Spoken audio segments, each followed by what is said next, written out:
नमस्कार, स्वागत है आप सभी लोगों का यूनिवर्सिटी यात्रा के इस अगले एपिसोड में, जहां हम लोग बातचीत करेंगे महात्मा गांधी अंतरराष्ट्रीय हिंदी विश्वविद्यालय के बारे में।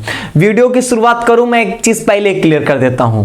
अंडर ग्रेजुएट लेवल के किसी भी कोर्स में अगर आप एडमिशन लेने जा रहे हो तो सीयूईटी में आप हिंदी लैंग्वेज का पेपर दिए हैं, तभी आप इस यूनिवर्सिटी की किसी भी जानकारी के बारे में जानिएगा, नहीं तो आपके लिए किसी काम की कोई जानकारी नहीं होगी।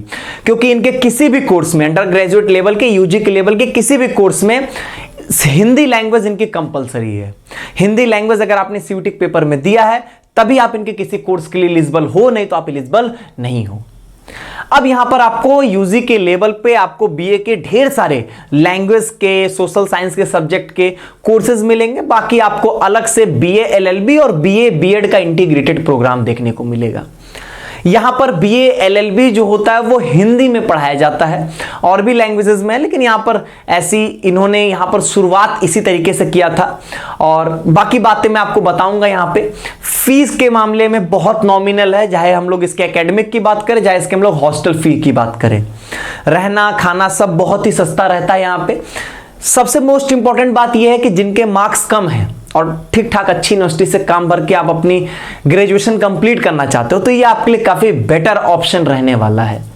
यहां पर स्कोर जो होता है वो कम मेरिट पे आपको एडमिशन देखने को मिलेगा। इस यूनिवर्सिटी के बारे में आपको लिस्ट इंफॉर्मेशन इनके द्वारा दी जाती है, मतलब ये अपने वेबसाइट पे कुछ भी इंफॉर्मेशन ढंग की नहीं रखे हैं। अगर आप इनके कोर्स में सीट भी जानना चाहोगे तो आपको नहीं पता चल पाएगा। इनके वेबसाइट पे एकदम लिस्ट अपडेट जिसको बोलते हैं वो इनकी है। तो इसीलिए ये प्रॉब्लम आती है कि इन सब यूनिवर्सिटीज के बारे में बहुत इंफॉर्मेशन नहीं मिल पाती है। आपके काम की जो इंफॉर्मेशन है वो मैं इस वीडियो में आपके साथ शेयर कर दूंगा। ठीक है, चलिए शुरुआत करते हैं इस वीडियो की। सबसे पहले, जैसे कि हम लोग हमेशा कुछ ना कुछ आपको झलकियां देते हैं, तो पहले कुछ यहाँ पे लुक्स देख सकते हैं। काम भर की आपको अच्छी यूनिवर्सिटी दिखेगी लुक वाइज। अगर हम लोग यहाँ पर बातचीत करें तो कहाँ पे है ये? वर्धा में है, महाराष्ट्र वर्धा में। और 1997 में इसकी स्थापना हुई है। सेंट्रल यूनिवर्सिटी है आपकी, और इसकी वेबसाइट ये है जिस वेबसाइट पे जाके कोई फायदा नहीं होगा, कोई इंफॉर्मेशन नहीं मिलती वहां पे। अब यहाँ पे कोर्सेज कौन कौन से हैं वो ध्यान से सुनिएगा। यहाँ पे कोर्सेज में 4 साल के सभी कोर्सेज आपके रहने वाले हैं। बीएलएलबी 5 साल का होगा, बाकी सब 4 साल के होंगे यहाँ पे। अब कौन कौन से मिलेंगे यहाँ पर? लिंग्विस्टिक भाषा विज्ञान, language technology, Hindi language, Sanskrit language, Marathi, Urdu, English, French, Spanish, मतलब आपको पहले बीए लैंग्वेज वाले कोर्सेज यहां पर देखने को मिलेंगे। सब में आप मान के चलो मोटे तौर पे हिंदी प्लस जनरल टेस्ट आपका ये एज अ आपकी सीयूटी मेरिट यहां पे बनने वाली है। अब एक बार हम लोग लेकिन थोड़ा ढंग से देख लेंगे। लिंग्विस्टिक में हिंदी प्लस जनरल टेस्ट है। लैंग्वेज टेक्नोलॉजी में अगर हम बात करें तो हिंदी है, और इन्होंने बोला कि कंप्यूटर साइंस, मैथमेटिक्स, मतलब आप डोमेन में से कंप्यूटर साइंस, मैथमेटिक्स, या आप इंजीनियरिंग ग्राफिक्स में कोई अटेम्प्ट किए हो पेपर, या जनरल टेस्ट, तो वही हो गया हिंदी प्लस जनरल टेस्ट से आपका काम यहां पे चल जाएगा। हिंदी लैंग्वेज, अब ये हिंदी लैंग्वेज में तो हिंदी प्लस जनरल टेस्ट लगेगा ही लगेगा।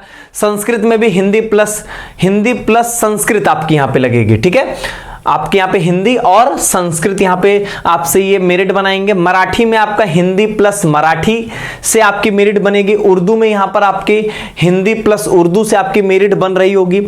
इंग्लिश लैंग्वेज में हिंदी प्लस इंग्लिश से आपकी मेरिट बन रही होगी।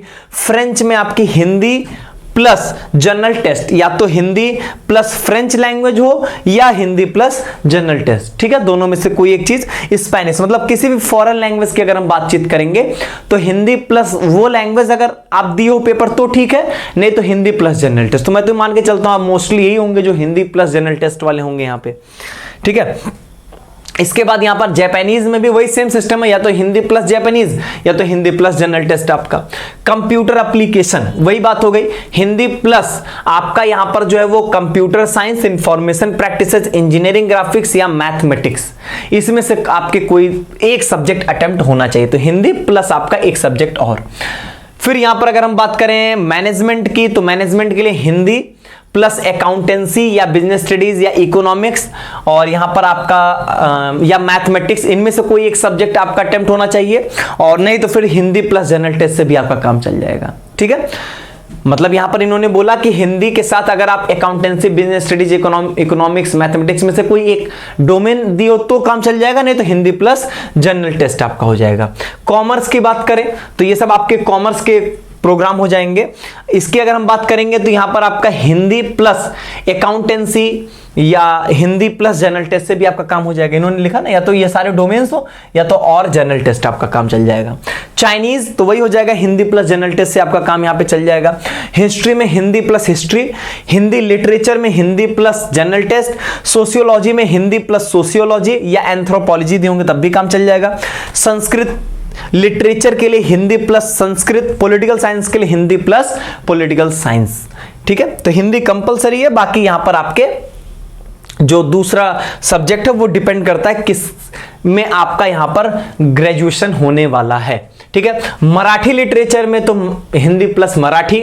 साइकोलॉजी की बात करें तो हिंदी प्लस साइकोलॉजी या Hindi plus general test. Dramatics मतलब नाट्य कला शास्त्र की बात करेंगे तो हिंदी प्लस परफॉर्मिंग आर्ट्स या हिंदी प्लस जनरल टेस्ट आपका। एंथ्रोपोलॉजी तो हिंदी प्लस एंथ्रोपोलॉजी या Hindi plus general test. Film studies में इसी तरीके से Hindi plus general test. Social work में हिंदी प्लस सोशियोलॉजी या हिंदी प्लस जनरल टेस्ट आपका। मास कम्युनिकेशन इसी तरीके से हिंदी प्लस मास कम्युनिकेशन या हिंदी प्लस जनरल टेस्ट। ठीक है, तो इस तरीके से आप यहां पर देख सकते हो। यहां पर अगर आप आओगे ऐसे तो चलता जाएगा आपका philosophy, translation study, Hindu studies, Jain studies, Buddhist studies, women studies, Dalit and tribal studies. और यहां पर आपको ये आता है 4 ईयर का बीए बीएड आपका इंटीग्रेटेड प्रोग्राम। यहां पर आपको हिंदी प्लस जनरल टेस्ट से भी यहां पर भी आपका काम चल जाएगा। और आता है 5 साल के आपके बीए एलएलबी का कोर्स। तो बीएलएलबी के कोर्स में यहां पर आपका जो है वो हिंदी लैंग्वेज और जनरल टेस्ट से ही यहां पर आपकी मेरिट बन रही होगी। ठीक है, हिंदी कंपलसरी, बाकी दूसरा पे वैरी करेगा। यहां पर आपको कॉमर्स लॉ दोनों यहां पर आपको देखने को मिल रहे हैं। साइंस के प्रोग्राम यहां पर आपको देखने को नहीं मिलते हैं। ठीक है, अब यहां पर अगर मैं नंबर ऑफ सीट्स की बात करूं तो इनका बहुत क्लियर नहीं है। जो इनके पुराने डॉक्यूमेंट्स हैं उनके बेसिस पर आप ये जानो कि अगर हम लोग ये लिंग्विस्टिक की बात करते हैं, एक लिंग्विस्टिक में आपके 60 सीट मिल जाएगी आपको, और एक आपका हिंदी साहित्य में आपको 60 सीट मिल जाएगी। ये हिंदी साहित्य यहां पर आपको 60 सीट मिल जाएगी। बाकी एक आपके यहां पर बीए एलएलबी वाले में यहां पर आपको 60 सीट मिल जाएगी। तो भाषा विज्ञान, हिंदी साहित्य और आपके बीएलएलबी में 60 सीट मिलेगी। बाकी सभी कोर्सेज में इनके यहां पर 30 सीट अवेलेबल है। सभी कोर्सेज में 30 सीट यहां पर आपके लिए अवेलेबल रहेगी। ठीक, अच्छा ये एलिजिबिलिटी, ठीक है, तो यहां पर आपको सीट का यही खेल रहने वाला है। अब हम लोग यहां पर बात करते हैं एलिजिबिलिटी की। तो आप एलिजिबल कैसे हो पाओगे? एलिजिबल के लिए देखो क्या है, क्लास 12th में अगर आप जनरल कैंडिडेट हो तो 50% आपका, और अगर कोई दूसरे अदर कैटेगरी के होगे आप तो 45% आपका मार्क्स होना चाहिए। ठीक है, आर्ट्स साइंस किसी स्ट्रीम से रहोगे काम चल जाएगा, लेकिन किसी किसी में आपके लिए स्ट्रीम जो होगी वो कंपलसरी की जाएगी। ध्यान से देखिएगा, जैसे लिंग्विस्टिक में देखिएगा इन्होंने कर दिया साइंस या आर्ट स्ट्रीम। ठीक है, कोई दोनों चलेंगे। यहां से लैंग्वेज टेक्नोलॉजी के लिए सिर्फ यहां पर साइंस स्ट्रीम वाले बच्चे ही एलिजिबल हो पाएंगे। हिंदी लैंग्वेज की बात करेंगे तो यहां पर आपका साइंस या आर्ट्स दोनों चलेगा। संस्कृत लैंग्वेज में के लिए आपके लिए आर्ट्स स्ट्रीम ही होना चाहिए। तो बस एक बार आप यहां पे स्ट्रीम अपनी जरूर देख लेंगे कि ये किस स्ट्रीम के लिए यहां पर ये बातचीत कर रहा है। ठीक है, साइंस या आर्ट्स है तब तो ठीक है, और अगर पर्टिकुलर साइंस या पर्टिकुलर आर्ट्स बोल देगा तो आपका क्लास 12th जो होगा वो उसी बैकग्राउंड से होना चाहिए। ठीक है, तो आप एक बार देख लो। अब जैसे कॉमर्स की बात करेंगे, इन्होंने बोला कॉमर्स किसी भी स्ट्रीम में चलेगा, लेकिन मैनेजमेंट भी आपका किसी भी स्ट्रीम से होगा, आपका यहां पर चलेगा। ठीक है, लेकिन जहां पर वो बोल देंगे कि साइंस या आर्ट्स, या जहां पे उन्होंने पर्टिकुलर कर दिया नहीं इन आर्ट्स में ही होना चाहिए, तो वो आपका होना चाहिए। ठीक है, तो इस तरीके से आप एक बार यहां पर देख लेंगे। सीट्स की बात मैंने बताया कि भाषा विज्ञान, हिंदी साहित्य और बीएलएलबी में 60 सीट, बाकी सब में 30 सीट। अगर हम लोग यहां पर बातचीत करते हैं फी स्ट्रक्चर की, तो देखो यहां पर इन्होंने अपना कोई एग्जैक्ट प्रोस्पेक्टस या ऐसी चीजें दी नहीं जिसमें फी स्ट्रक्चर क्लियर हो, लेकिन यहां के बच्चों से मैंने बातचीत किया है और यहां के फी स्ट्रक्चर का वेरिएशन मैं आपको बता देता हूं। आप ये समझ लीजिए 4000 से लेके 7000 के बीच में आपकी साल भर की फीस रहने वाली है। फीस बहुत नॉमिनल है।